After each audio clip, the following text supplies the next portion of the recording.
Joining us now is OjyOkpe with stories trending around the world. Hello, Junix. Good morning. Good How are you this morning? I'm good. It was a victorious weekend.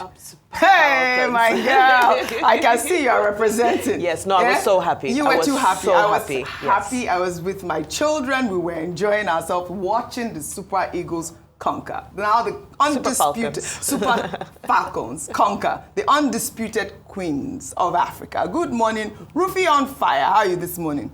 Chiamaka? All right. Well, peace to the Falcons. Well, that's how that's exactly Falcons. how we are beginning what's trending today, by celebrating Nigeria's victory at Rabat's Olympic Stadium in Morocco over the weekend, as the Super Falcons of Nigeria defeated the hosts Morocco to claim their record-extending 10th Women's Africa Cup of the Nations title. In a dramatic final, Nigeria came from 2 goals down to win the tournament with a 3-2 victory.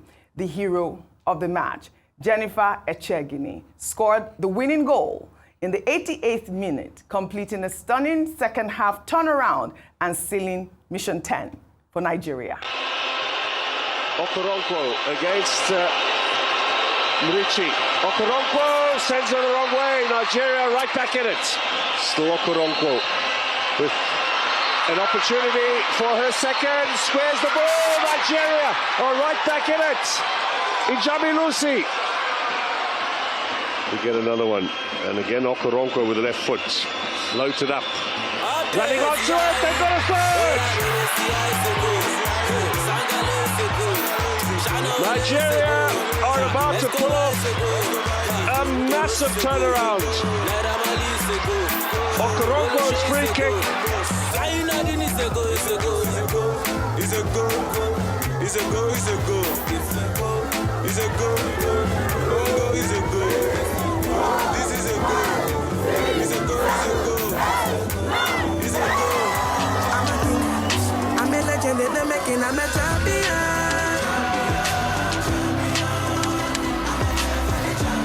Remember this. I'm a king. I'm a legend in the making. I'm a champion.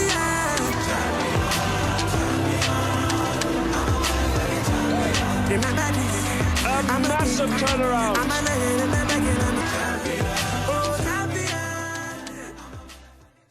I mean, this was the moment to remember. I mean, they have really made Nigeria proud. Of course, Esther Okoronkwo was the star of the match with 1 goal and 2 assists, and was named Player of the Match, while Super Falcons captain Rasheedat Ajibade was named the best player of the tournament for her overall influential performance and leadership. Additionally, Super Falcons goalkeeper Chiamaka Nnadozie secured the Goalkeeper of the Tournament award, having conceded only 2 goals in open play throughout the competition. The Nigerian team also received the Fair Play Award.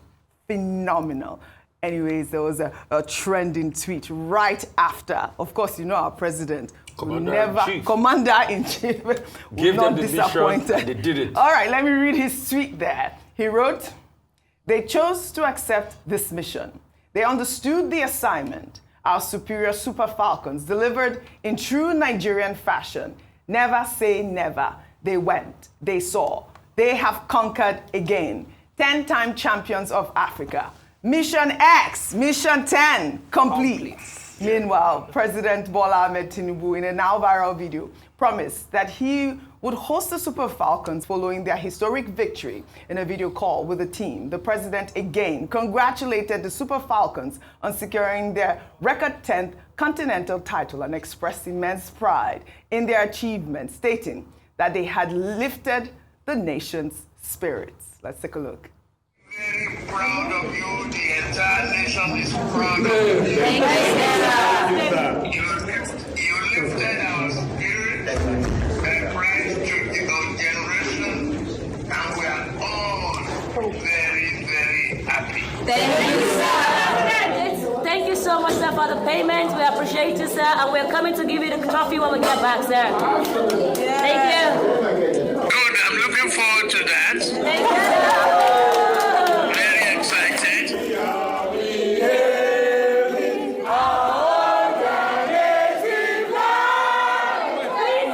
For Mr. President!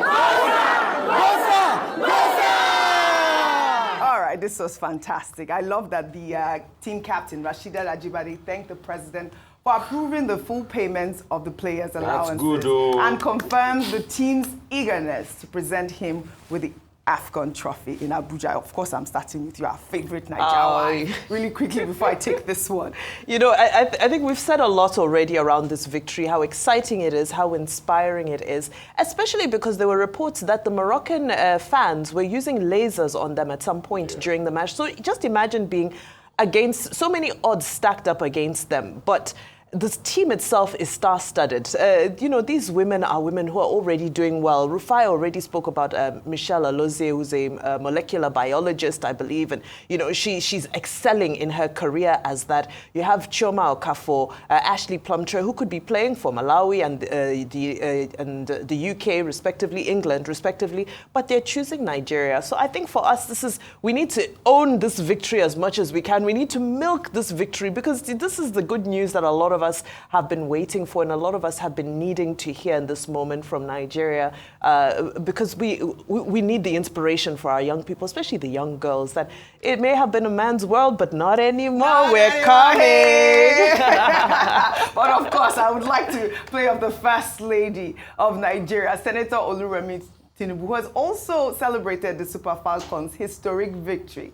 Photos of the First Lady in the kitchen moments after the Super Falcons' victory went viral over the weekend. The First Lady also placed a video call with the Super Falcons on Sunday, thanking them for clinching their 10th WAFCON trophy in Morocco. And your victory is not just for you,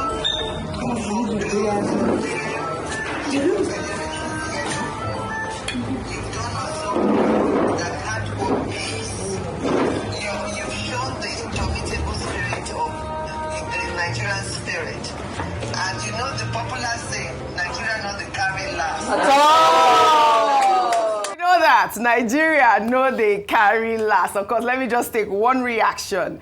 And I really love this tweet from Shehu Sani. He wrote, 4 things that unites Nigerians. 1, Super Eagles when they are winning. 2, South Africans when they launch xenophobic attacks on Nigerians. 3, our artists when they win a Grammy. 4, Kemi Badenoch when she attacks Rufi on fire.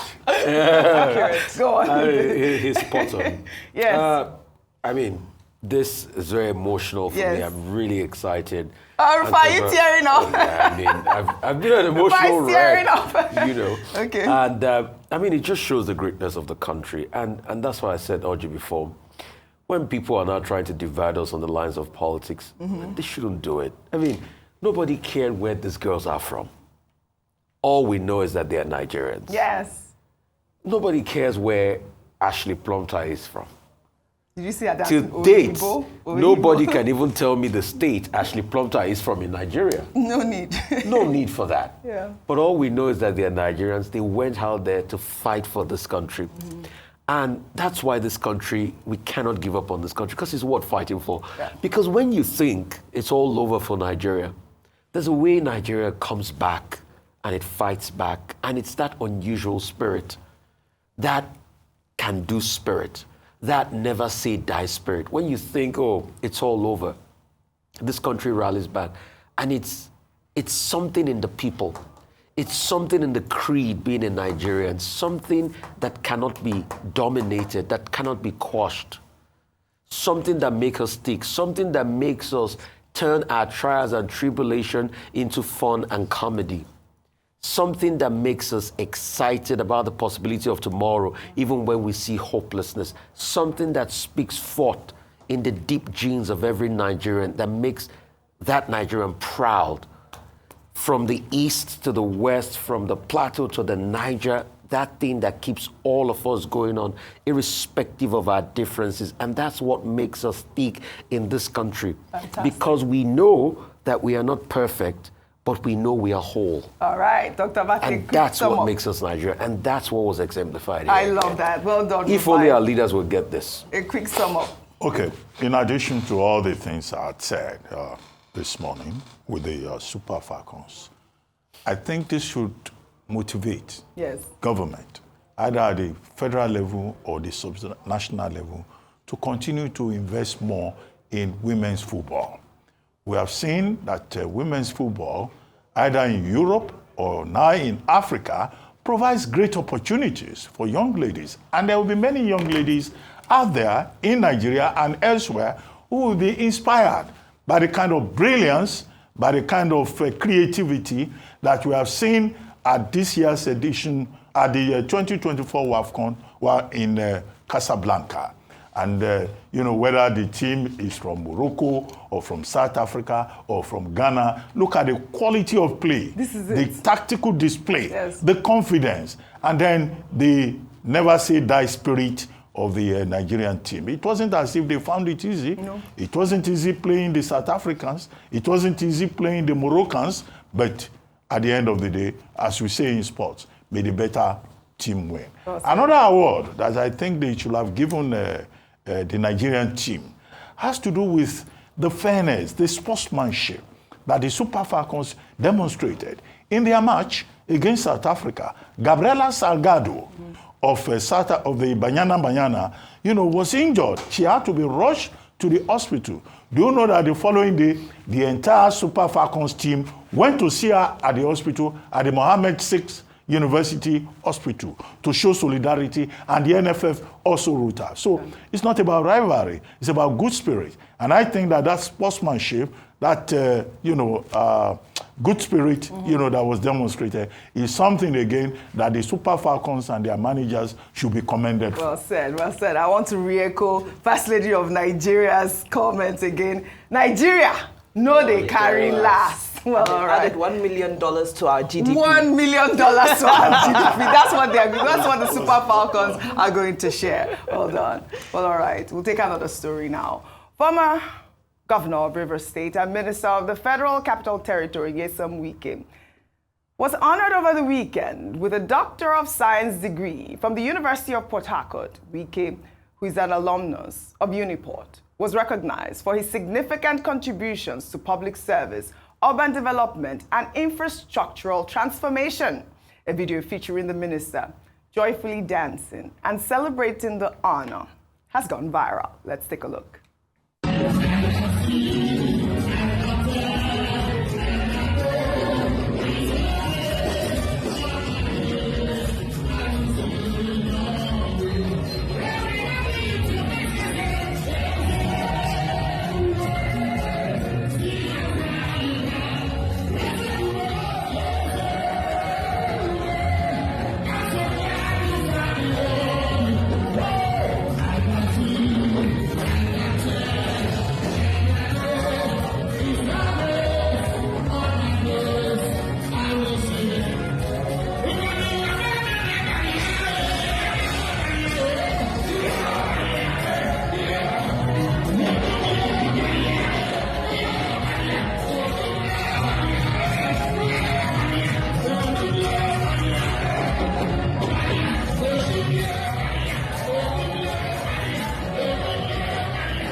Honorary doctorate degree. He's dancing. Hey! Dr. Abati, you were asking me where is his band. They were performing now. He doesn't go anywhere without his band. Yeah, no, I was waiting for I see the sweet us. He go the pain them.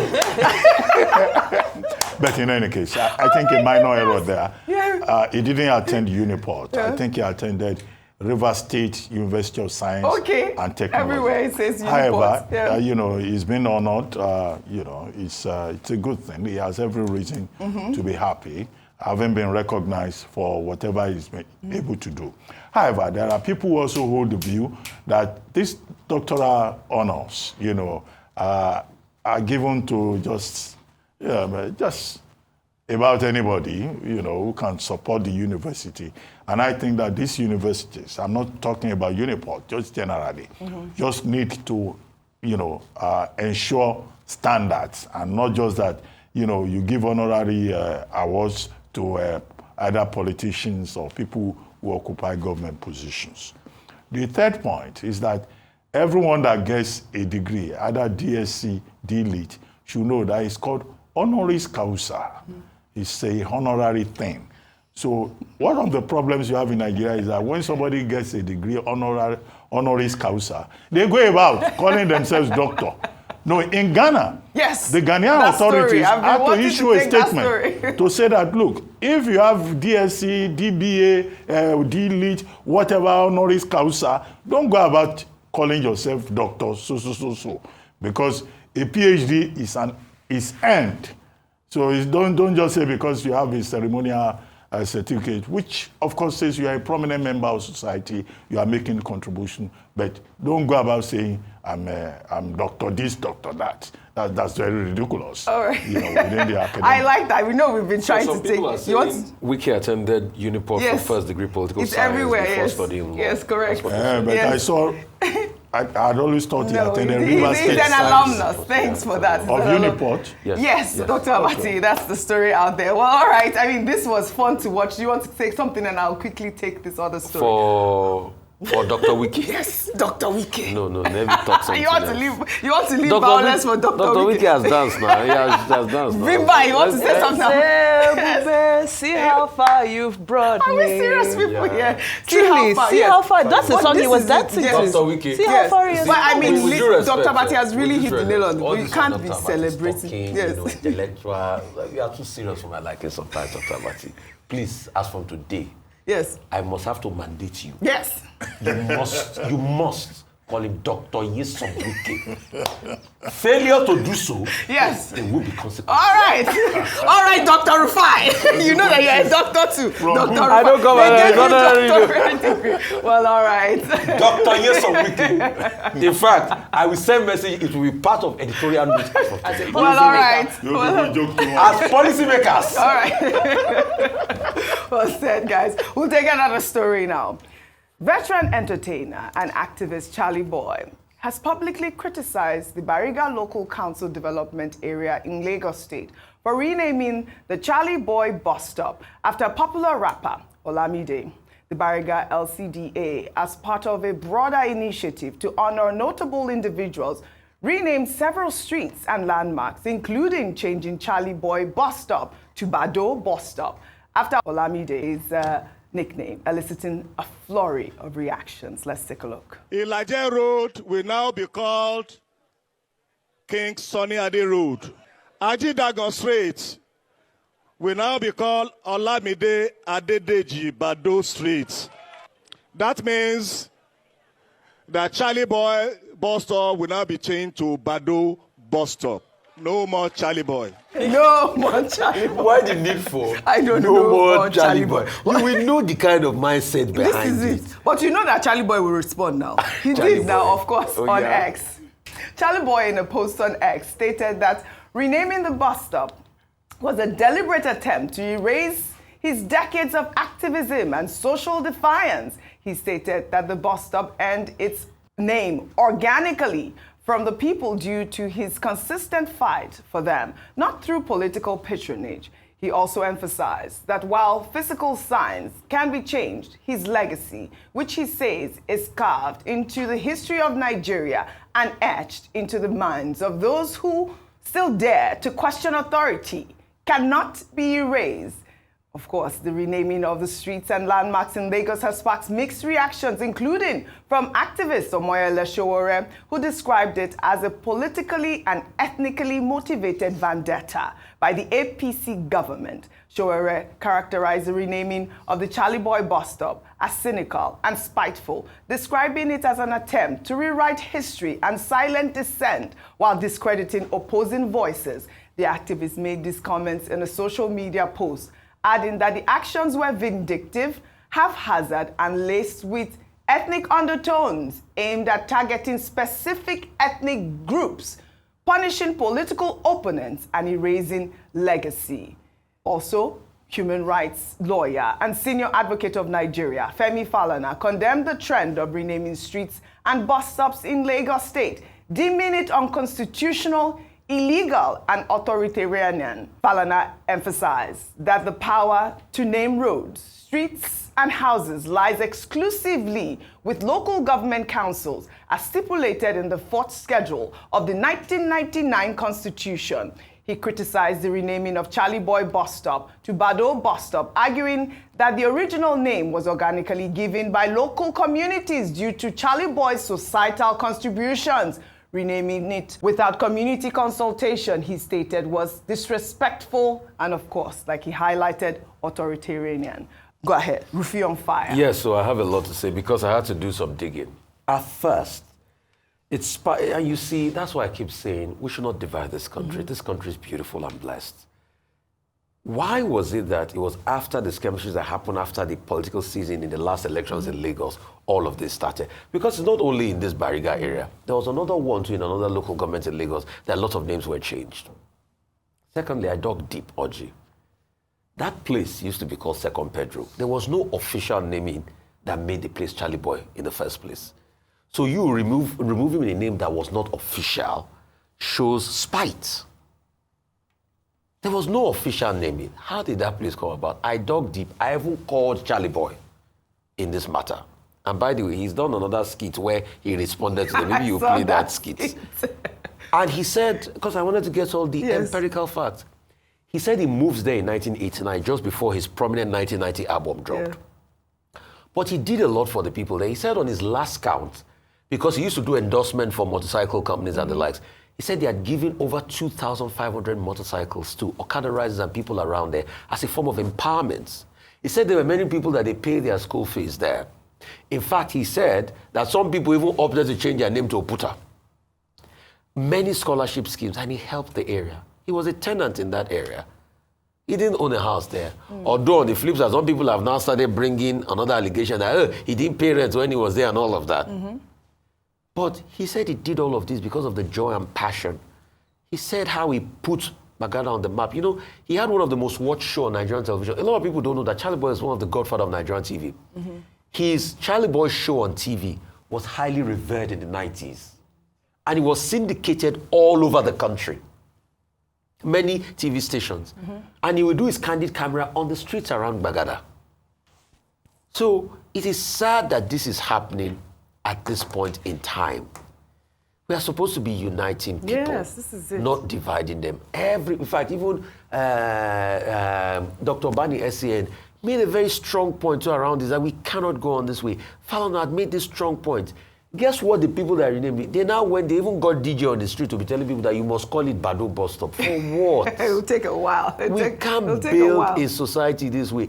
Give Charlie Boy his flowers. You see, he might be somebody that is at a side that you don't like today, does not mean that you should erase his legacy. No more Charlie Boy. That's what he said. Well, Dr. Abati, Falcon also highlighted the contradiction of Lagos State retaining colonial-era street names associated with oppression while replacing names honoring positive Nigerian contributors.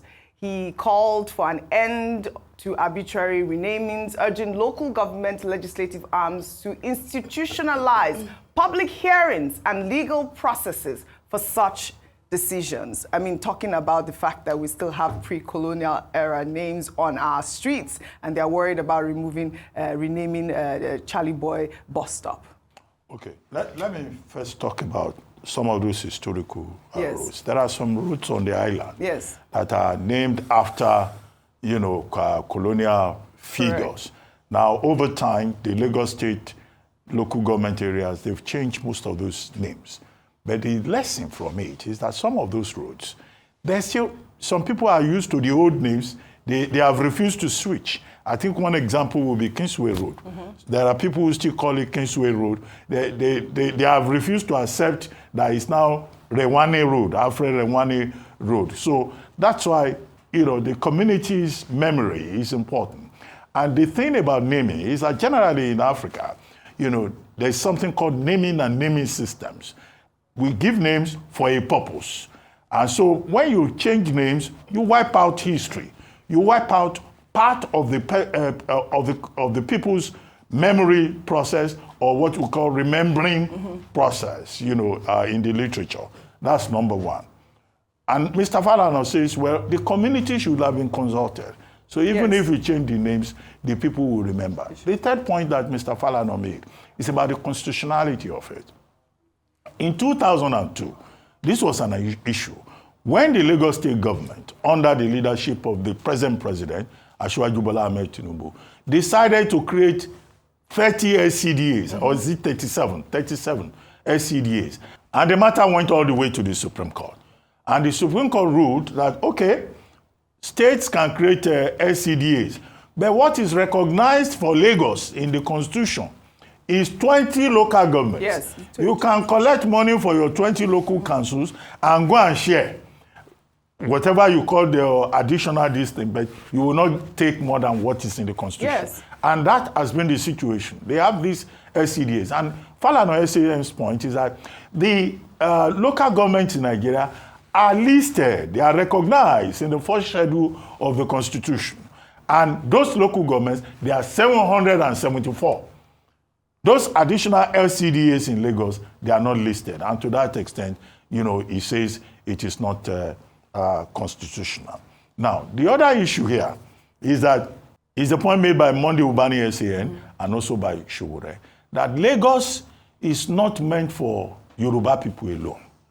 Lagos is not meant for one ethnic group or one religious group. And he was alleging that there is an ethnic undertone. All these new streets that they have brought, Nice, Sunny Ade, Bado, everybody on that list that they have given names is a Yoruba person. Then they removed Charly Boy that the people themselves named in honor of Charly Boy, in recognition of his popularity as a force of resistance defending the interests of the hoi polloi. And then they removed that and said, oh, no more Charly Boy. The man said so twice. His name is Kolade David. Now, this Kolade David is the outgoing SCDA chairman in Bariga. Yes. Now, what he has done, I think he should be ashamed of himself. And I say that advisedly. He's not going to be remembered for the roles that he provided for the people, for local government things that he provided for the people, for his contribution to the Bariga community. He is going to be remembered for his last act, last whimper effort, renaming streets. I don't think that should be a legacy. I don't think that is a legacy that he should be proud of. This is it. Because indeed, we will advise the man who is the newly elected chairman of that SCDA that, well, he may consult with the people and consider reversing what this Mr. David has done at the last minute. He was there all this while. He was expected to do more important things. His legacy is renaming of streets. And do you know that they got painters? They started changing the name of Charly Boy. What kind of incompetence, indolence, you know, is this? They even got DJ. It's now Oluremi those streets, you. Don't call it Charly Boy again. If you call it Charly Boy, you will see Pepe. Unfortunate. Dr. Ruben Abati on fire. Well, all right. Well, all right. Shall we head over to Ghana now, where some Ghanaians staged a protest in Accra, the country's capital, over the weekend, demanding the immediate expulsion of Nigerians from Ghana using the slogan, "Nigerians must go." The demonstrators blamed Nigerians for rising insecurity and criminal activities in the country, expressing fears that continued Nigerian presence threatens public safety and quality of life. Let's take a look.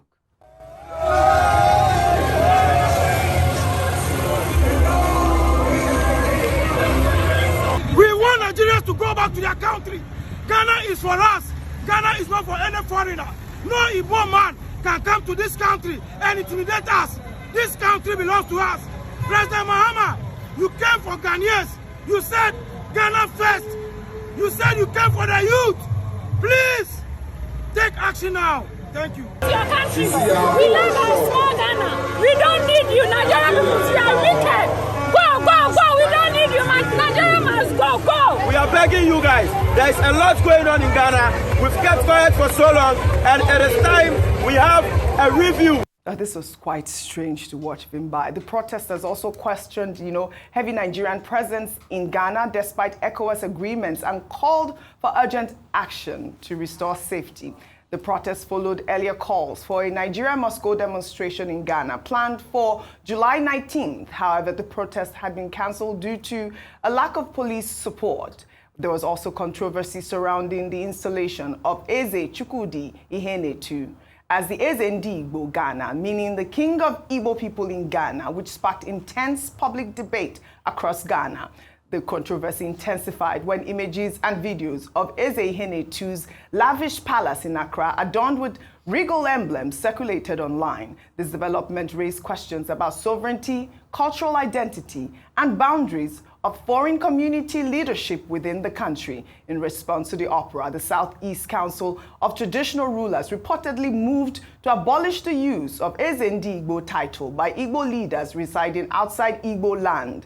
In a communique, the council introduced Onyendu Ndi Igbo, meaning leader of Igbos, as the new official title for Igbo leaders in foreign lands or outside Nigeria. Vimbai, a quick comment on this. Okay, I'll do my best. You know, when I saw this, it obviously reminded me of what happens incessantly in South Africa. Initially, we called it xenophobia, which is a traditional term that we have for when people are, when people segregate against another, not necessarily race, but people from a different place. It later evolved to Afrophobia, which is when Africans have segregational behavior towards other Africans, and that's what we see happening here in Ghana. The Afrophobia is around illegal activities that they feel are perpetuated by Nigerians in their communities, which is exactly the same case that happened in South Africa. South Africans would say that the Nigerians in South Africa are illegal, they're responsible for drug trafficking, they're responsible for human trafficking, prostitution, you name it. But you know what the irony of this is that when you look at South Africa now, over the past 2 weeks, the headlines have been awash with the fact that the Minister of Police has been relieved of his duties. They've basically discovered a huge drug cartel within the police force, senior rank of the police force, and within the Ministry of Police as well. What does this show you? It goes to show you that, yes, there's illegal activity. Yes, there are some bad eggs. However, to attribute all of the illegal activity to one nationality in a country is wrong. And now you see this happening next door in Ghana, and the difference between Ghanaians and Nigerians is very minimal. They're closer in likeness than you would say Nigeria and South Africa, for example. And of course, Nigerians must go is an echo of that chant from 1983 under President Shagari. However, that was different because it was a mass deportation of illegal immigrants. This one is I'm calling it Afrophobia because these are people that they have neither identified as illegal or convicted as criminals, who they are saying that it must be Nigerians. If there's ill in our society, it must be Nigerians, which is very wrong. I think it's very important for us to condemn Afrophobia in its deepest sense, because as Africans, if we cannot create room for each other under these imaginary borders that the white man came and created for us, then where are we going? Because truly, these are imaginary borders. They came on a ship. Nigeria must go. Where? To where are we going? We're not going anywhere. We're going to be there with you in your country in Ghana. Nigerians have been settling in Ghana way back the 20s and the 30s. In fact, one of the biggest markets in Ghana is named Mokola, after a lot of Nigerians that went out there.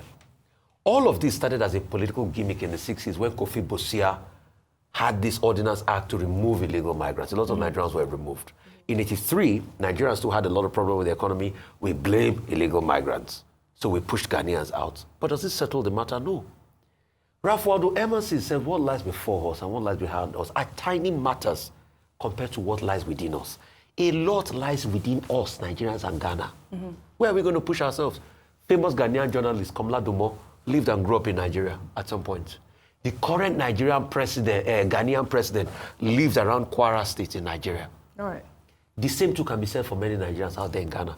What we should do is, how can we collectively fight the perpetrators of evil and the vice and solve it? That's the question. And this matter that they're escalating, in fact, the AZ has come out to say that he means nothing of such. What they just did was they went to whip up sentiment from an old interview of something that never existed. Right. And he has clarified that. So we cannot allow this. Nigerians are not going anywhere. We must come together and make our country work. Nigeria is also adding to the economy of Ghana, just like some Ghanaians are adding to the economy of Nigeria. All right. Our common enemy is the West that has destroyed all of us, that have drawn artificial borders. We're not going anywhere. All right, we have to take our history has a way of repeating itself. First, as a tragedy, subsequently as a farce. But in this particular case, we can just play safe and say history just has a way of repeating itself. In 1954, the Ghanaians expelled Nigerians from Ghana. They did so again in 1959. In 1959, Togo expelled people from Côte d'Ivoire and Dahomey from Togo.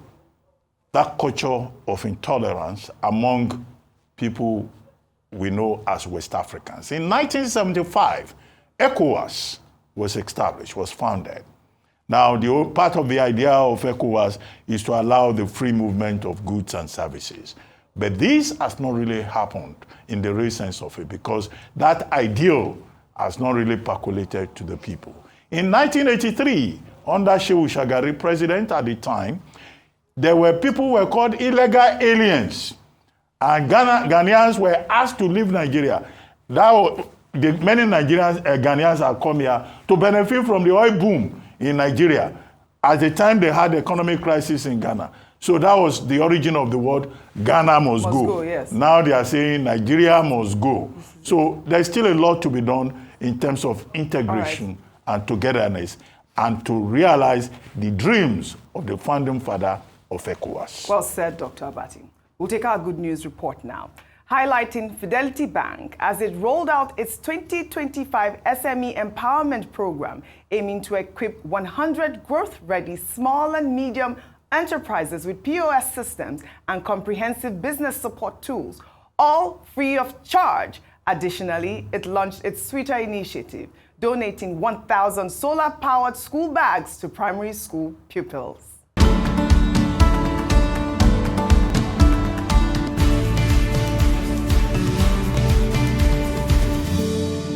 On July 23rd, Fidelity Bank launched the initiative during an event at the bank's SME hub in Bagada, Lagos. The initiative underscores Fidelity Bank's belief that SMEs are crucial for economic growth and innovation. Well, according to Fidelity, the move is strategic, given that SMEs make up to 96% of Nigerian businesses, employ over 80% of the workforce, and contribute nearly 50% of national GDP. Yet, many still rely on inefficient manual processes. Well, on July 4th, Fidelity Bank also launched its Lighting Young Minds initiative in Abeokuta, Ogun State, donating 1,000 solar-powered school bags to primary school pupils. The effort aims to improve access to quality education by addressing the challenge of limited electricity, allowing children to study safely at night. Fidelity Bank CEO Dr. Nneka Onyeali-Ikpe emphasized that the move aligns with the bank's CSR commitment to education and inspires young minds. Proud to donate 1,000 school bags fitted with built-in solar lamps through our Sweetan initiative.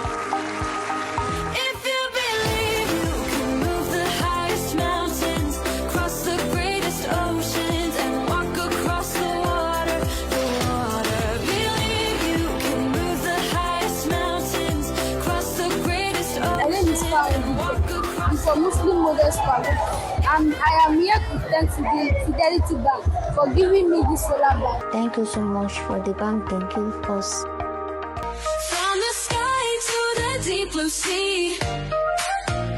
Thank you, God, for loving me. Thank you for the shining sun, for the moon when day is done. Oh, this was so beautiful to watch. Congratulations, Dr. Nneka Onyeali-Ikpe. She's doing amazing. I heard you say it's her birthday today. Congratulations to her. Fidelity Bank has demonstrated a strong commitment to education through various initiatives, including this Sweeter school fees support. initiative, which has disbursed $8 billion already. The Read to Lead writing competition benefiting over 3,000 students, the back-to-school loans for parents, the Fidelity Edu loan for school infrastructure, and a green energy financing program promoting solar energy in education. The bank has received numerous accolades and was recently recognized as the best bank for SMEs in Nigeria by the prestigious Euro Money Awards for excellence. I mean, women are winning. So This is such a great Kunduz. On that note, I'd love to thank you all for your great analysis, as always, on What's Trending. Again, happy birthday, Dr. Nneka Onyeali-Ikpe. Kunduz, Fidelity Bank. Well, all right, that's all I have for you guys on What's Trending today. I'll see you all tomorrow.